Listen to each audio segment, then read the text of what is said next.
Far too often people they get a certain age and they become isolated. I would normally be sat at home in my wheelchair just being bored. We've actually got to push and encourage the generations working together. Otherwise, the generation gap that currently exists is just going to get worse. But this kind of breaks down all the barriers. Forget about the ages, forget about everything, just kind of get the real person, which is really important nowadays.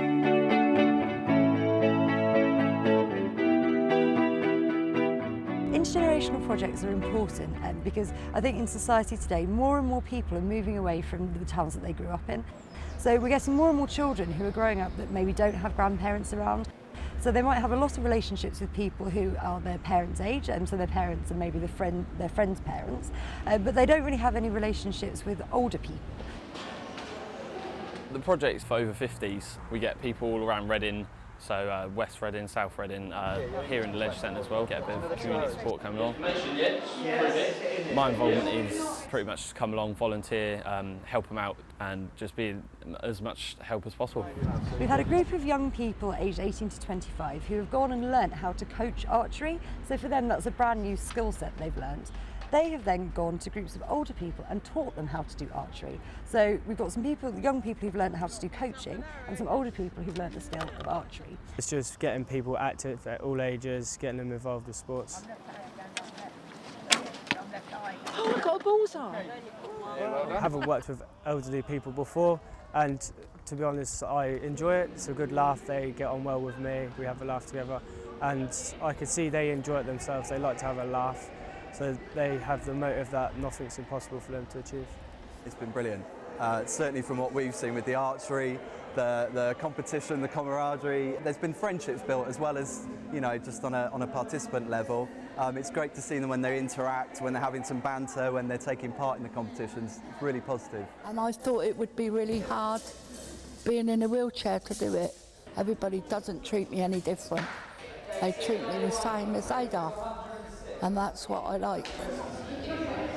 Rightly or wrongly, there are a lot of social stereotypes maybe, and possibly views that older people and younger people's thoughts of each other aren't that positive. And really it's activities and schemes like this that really work to break down those stereotypes and show the positive side of those relationships. So it's great.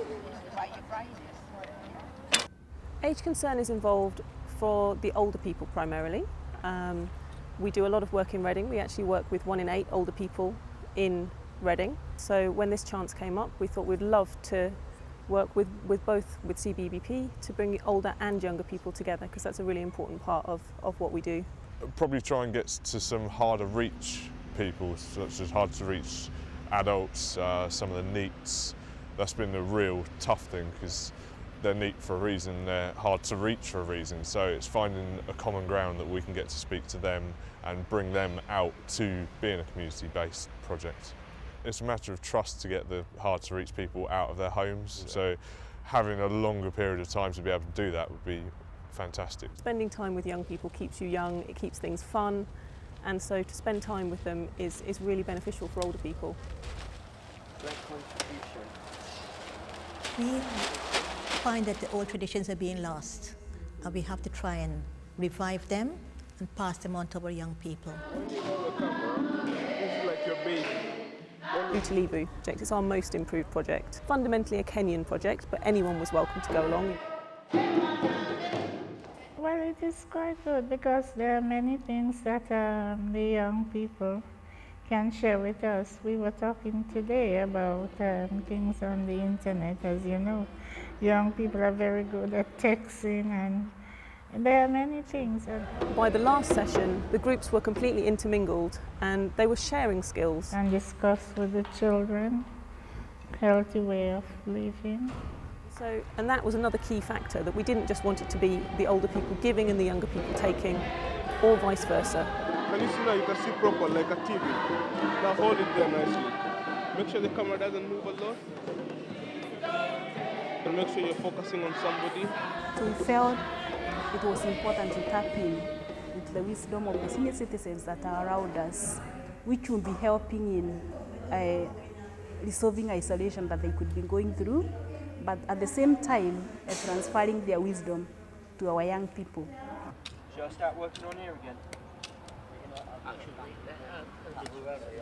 It was very early identified that actually older people have a lot of gardening experience and life experience, and young people are really sort of into their technology and the IT, so we tried to merge the two. Tougher than you think, some of this stuff. I read about it in one of the local papers, and so I just came along to see what was doing, because I enjoy gardening, and if it takes children off the streets, I think it's a brilliant idea.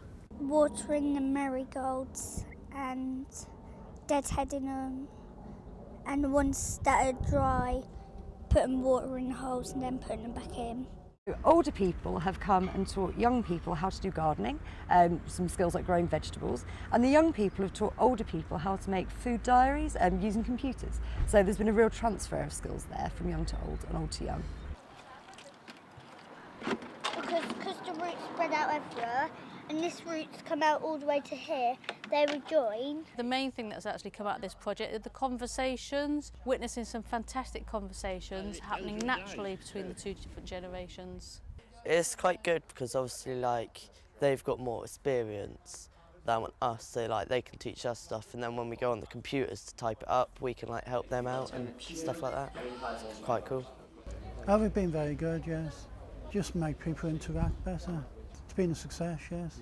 A lot of the older people that came to the project, they were really passionate about helping young people learn about gardening. They've come with a little bit of apprehension about what are young people like today, and we've got a wide range of them. I hope that the older people here have actually experienced that some teenagers are actually quite pleasant and nice people. That's the iPad. For older people, we tend to find that quite a few older people get quite lonely, and it helps them to feel more part of society and able to give something back to the communities that they grew up in. For young people, it's a bit more tangible maybe. They find out about the towns that they live in, find out about some history. So I think it's different depending on the participants. The basic thing that everybody gets out of it is a sense of belonging in the community. Then within individual projects you learn new skills. So we ran a tea dance project and people learned the different dances. They also learned how to tell their stories, because a big part of it was telling stories to the different generations. So that's a really important skill. I was part of tea dancing, which was an intergenerational project all about tea dancing, which is a form of dancing which involves serving tea and cakes and telling stories. But this kind of breaks down all the barriers and really gets us just forget about the ages, forget about everything, just kind of get the real person, which is really important nowadays. But it also taught us a lot about storytelling and just kind of not judging people, I guess, and friendship, of course. I mean, even since this, we've met up, so it shows that there doesn't really have to be an age divide at all. Any apprehension we had at the beginning kind of just flew away.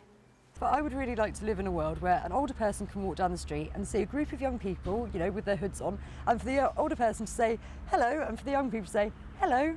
It's not difficult. That's what I'd really like to see, is these changes in communities so that older and young people know each other and understand what they have in common rather than what the differences are. It is like getting a community together almost, getting a good feel in the community and stuff. A great way to make friends, even if you're older or younger, it doesn't matter.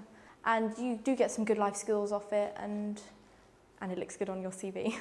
Well, my views is us kids should work with older adults, because we should get to know people and we'll have our place in the world.